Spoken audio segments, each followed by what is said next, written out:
Martial master के इस episode की शुरुआत में हम एल्डर तियान को देखते हैं, जिसके ऊपर एशियन ड्रैगन कंटिन्यू हमला कर रहा था, जिसकी वजह से एल्डर तियान की हालत काफी ज्यादा खराब हो जाती है और वो बोलता है आखिरकार ये कैसे हो सकता है कि चैंगसाओ तुम मुझे यहाँ पर इतनी आसानी के साथ हरा सकते हो। इस पर चैंगसाओ अपने हाथों की ओर देखने के बाद बोलता है ब्रेक थ्रू करने के बाद सच में मेरी पावर में काफी ज्यादा सुधार हुआ है। यह बोलने के बाद चैंगसाओ यहाँ पे थोड़ा सा खुश हो जाता है। तभी हम गोल्डन एम्परर को देखते हैं, जो कि दूर से इन सब चीजों को देख रहा था। साथ ही इसे यहाँ पर काफी ज्यादा गुस्सा आ जाता है, क्योंकि इस जगह पर जितने भी ज्यादा मार्क्समैन होते हैं वो सभी भी इन्हीं लोगों की ओर देख रहे थे। इसीलिए गोल्डन एम्परर इन सभी कल्टीवेटर्स को बोलता है तुम सभी लोग मेरे पीछे आओगे, क्योंकि हम सभी मिलकर अब यहाँ पर इन सभी मार्क्समैन के ऊपर हमला करने वाले हैं, ताकि इन सभी को जान से मार सके। इसके बाद हम बाकी सभी को भी यहाँ पर निपटा देंगे।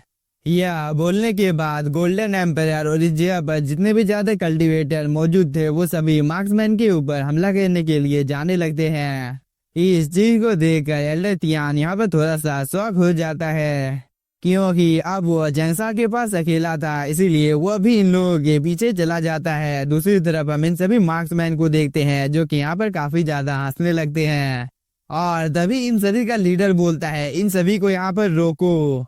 इस बार इसके सभी साथी हाँ बोलकर इन सभी के साथ फाइट करने के लिए चले जाते हैं। साथ ही इन लोगों का साथ यहाँ पे पियामिया पैलेस की ये लेडी भी दे रही थी, जो कि गोल्डन एम्परर के साथ फाइट करने लगती है, जहां पर गोल्डन एम्परर काफी ज्यादा पावरफुल अटैक पियामिया पैलेस की इस लेडी के ऊपर कर रहा था, पर वह काफी आसानी के साथ इन सभी अटैक को डॉज कर लेता है। और कुछ देर तक गोल्डन एम्परर और पियामिया पैलेस की ये लेडी आपस में फाइट करते हैं। दूसरी तरफ हम बाकी के कल्टीवेटर्स को देखते हैं, जिन्होंने भी एक दूसरे के साथ फाइट करना शुरू कर दिया था, और इन सब चीजों को दूर से ये एल्डर भी देख लेता है। इसीलिए वो फिलहाल के लिए इस गेट को ओपन करना बंद कर देता है, और वो भी इस फाइट में हिस्सा ले लेता है, और वो एक एक कर इन सभी को यहाँ पर काफी बुरी तरीके से मारने लगता है। साथ ही चैंगसाओ के दोस्त भी अब यहाँ पर आ जाते हैं, और ये सभी भी इन सभी कल्टीवेटर्स के साथ फाइट करने लगते हैं, जिसकी वजह से हम लोगों को यहाँ पर एक काफी ज्यादा शानदार फाइट को दिखाया जाता है। इधर हम पियामिया पैलेस की इस लेडी को देखते हैं, जिसने अब अपनी पावर को और भी ज्यादा बढ़ा लिया था। इसके बाद वो गोल्डन एम्परर के ऊपर कंटिन्यू हमला करने लगती है, पर अभी भी गोल्डन एम्परर इसके सभी अटैक को ब्लॉक कर देता है। साथ ही गोल्डन एम्परर के जितने भी ज्यादा साथी होते हैं वो सभी भी यहाँ पर काफी ज्यादा जोर शोर से फाइट कर रहे थे। इस चीज को देखकर मार्क्समैन का लीडर बोलता है अब भाई का फाइट में मजा। यह बोलने के बाद वह यहाँ पर अपनी एनर्जी को रिलीज करता है, जिसकी वजह से ब्लैक कलर का स्मोक इस जगह के चारों तरफ फैल जाता है। और इस चीज को देखकर ये सभी कल्टीवेटर्स एक पल के लिए रुक जाते हैं, क्योंकि मार्क्समैन के लीडर की बॉडी के अंदर से काफी ज्यादा टेरिफाइंग एनर्जी बाहर निकलती है। और इस एनर्जी को देखकर ये सभी कल्टीवेटर अपनी जगह पर रुक जाते हैं, क्योंकि यहाँ पर मार्क्समैन के लीडर ने अपने रियल रूप को ले लिया था, जिसकी वजह से इन सभी को पता चल जाता है कि मार्क्समैन का लीडर असल में एक डीमन है, और इसकी पावर काफी ज्यादा है। इसीलिए ये सभी लोग काफी ज्यादा घबरा जाते हैं कि इसको मारना इतना भी ज्यादा आसान होने वाला नहीं है, क्योंकि ये डीमन काफी ज्यादा पावरफुल है। इधर गोल्डन एम्परर भी इस डीमन को देखकर काफी ज्यादा शॉक हो जाता है, और वो अपने सभी साथियों को बोलता है यह एक ह्यूमन नहीं है, क्योंकि इसके फेस को देखकर कोई भी बता सकता है कि यह एक डीमन है। इसीलिए अब सभी को यहाँ पर सावधान रहना चाहिए। पर तभी ये लेडी बोलती है मुझे लगता है कि यह एक रक्त पिचासु पैरासाइट है। और इन सब बातों को सुनने के बाद ये एल्डर यहाँ पर काफी ज्यादा घबरा जाता है, इसीलिए वो इन सभी की ओर देखने लगता है।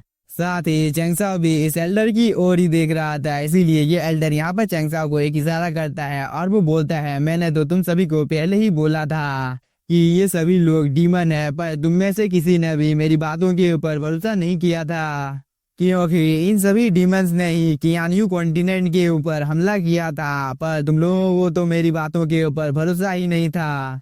इसीलिए तुम सभी यहाँ पर देख सकते हो कि मैंने जो कुछ भी बोला था वो सब कुछ सही है।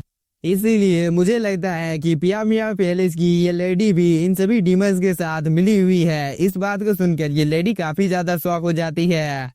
साथ ही इसको अब धीरे धीरे थोड़ा सा गुस्सा भी आने लगता है, पर तभी गोल्डन एम्परर बोलता है इन सभी डीमन से यहाँ पर किसको फर्क पड़ता है। इसीलिए जितनी जल्दी हो सके हम सभी को मिलकर इन सभी डीमंस को जान से मार देना चाहिए। यह बोलने के बाद गोल्डन एम्परर इन सभी डीमंस के ऊपर हमला करने के लिए जाने लगता है। पर तभी ये डीमन बोलता है, क्या तुम लोगों को सच में लगता है कि तुम लोग यहाँ पर मुझे जान से मार सकते हो?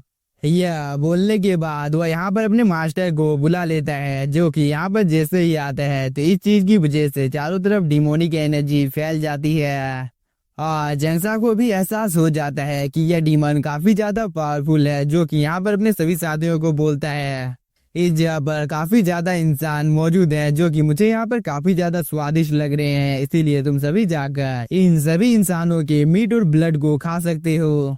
इधर हम चैंगसा को देखते हैं, जो कि इन सभी डीमंस को देखने के बाद अपने मन में सोचता है, ये तो वही सभी डीमंस हैं जिन्होंने कियानवू कॉन्टिनेंट के ऊपर आक्रमण किया था। इसीलिए अब मुझे यहाँ पर डीमन किंग को बाहर बुला लेना चाहिए, क्योंकि डीमन किंग ही इन लोगों को रोक सकता है। यह बोलने के बाद चैंगसा डीमन किंग को बाहर निकाल लेता है। इसके बाद डीमन किंग और इसका साथी इन सभी डीमंस के पास आके जाते हैं, जिसे देखकर ये पहला वाला डीमन बोलता है, ओ डीमन किंग तुम भी इसी जगह पर मौजूद हो। इसके बाद वह डीमन इंग को बोलता है, आखिरकार तुमने इस जगह पर हम लोगों को क्यों बुलाया है? इस पर डीमन इंग बोलता है, मास्टर मैंने आप सभी लोगों को इस जगह पर इसलिए बुलाया है ताकि आप इन सभी को यहाँ पर जान से मार सके। साथ ही मास्टर मेरा नाम क्वी इंग है। इस बात को सुनने के बाद डीमन किंग अपने मन में सोचने लगता है कि क्वी इंग नाम को मैंने कहीं ना कहीं पर सुना है, और ये यहाँ पर ई डीमंस को क्यों जान से मारना चाहता है। पर तभी ये ब्लू वाला डीमन आएगी और आकर बोलता है, क्या तुम्हारे पास कोई सबूत है जिसकी वजह से हम लोग यहाँ पर तुम्हारे ऊपर भरोसा कर सकते हैं? इस बात को सुनने के बाद इंग अपने पास से एक बैच को बाहर निकाल लेता है, जिसके अंदर से एक डीमन बाहर निकल कर आ जाता है, जिसे देखकर ये सभी काफी ज्यादा शॉक हो जाते हैं, क्योंकि ये ई डीमन का प्रतीक होता है। तभी डीमन इंग बोलता है, ई डीमंस का टोकन मेरे पास है, इसीलिए अब तुम सभी को मेरी बात को मानना होगा। यह बोलने के बाद वो यहाँ पर अपनी एनर्जी को रिलीज करता है, जिसकी वजह से कई सारे पावरफुल डीमन इस जगह पर बाहर निकल कर आ जाते हैं। साथ ही ये सभी डीमंस भी आपस में बात करने लगते हैं, क्योंकि तुम्हारे पास ई डीमंस का टोकन मौजूद है, इसीलिए हम सभी अब तुम्हारी बात को सुनने के लिए तैयार हैं। इस पर डीमन इंग काफी ज्यादा खुश हो जाता है और वो इन सभी की ओर देखने लगता है। पर तभी पियामिया पैलेस की ये लेडी बोलती है, आखिरकार तुम इस जगह पर क्या करना चाहते हो? इस पर डीमन इंग बोलता है, अब हम लोगों का मिशन पूरा हो चुका है, इसीलिए अब तुम इस जगह से जा सकती हो। यह बोलने के बाद वह यहाँ पर अपनी स्टिक को जमीन पर मार देता है, जिसकी वजह से इस जगह पर काफी ज्यादा हाई अमाउंट में स्पिरिचुअल एनर्जी रिलीज होती है, जिसकी वजह से यहाँ पर एक पोर्टल ओपन हो जाता है और जिसके अंदर में ये सभी कल्टीवेटर्स एक एक करके जाने लगते हैं। और इस चीज की वजह से पियामिया पैलेस की इस लेडी को काफी ज्यादा गुस्सा आ जाता है और वो बोलती है, मैं तुम्हें नहीं छोड़ूंगी। पर तब तक काफी ज्यादा लेट हो गया था, क्योंकि काफी ज्यादा कल्टीवेटर इस पोर्टल के अंदर में चले जाते हैं। पर किसी तरीके से इस लेडी ने खुद को बचा लिया था। साथ ही हम कियानसुई को देखते हैं, जो कि धीरे धीरे इस पोर्टल की ओर जाने लगती है, जिसे देखकर चैंगसा इस जगह पर थोड़ा सा घबरा जाता है। पर तभी कियानसुई अपनी पावर की मदद से इस प्रोटेक्टिव बैरियर को काफी आसानी के साथ डिस्ट्रॉय कर देती है। मगर इसी के साथ हम लोगों का ये एपिसोड हो जाता है खत्म। तो अगर आप लोगों को एपिसोड पसंद आया होगा तो चैनल को सब्सक्राइब कीजिए और वीडियो को लाइक, क्योंकि कुछ ही देर में मैं 10,000 वर्ल्ड के भी लेटेस्ट एपिसोड को अपलोड करने वाला हूँ। Thank you for watching.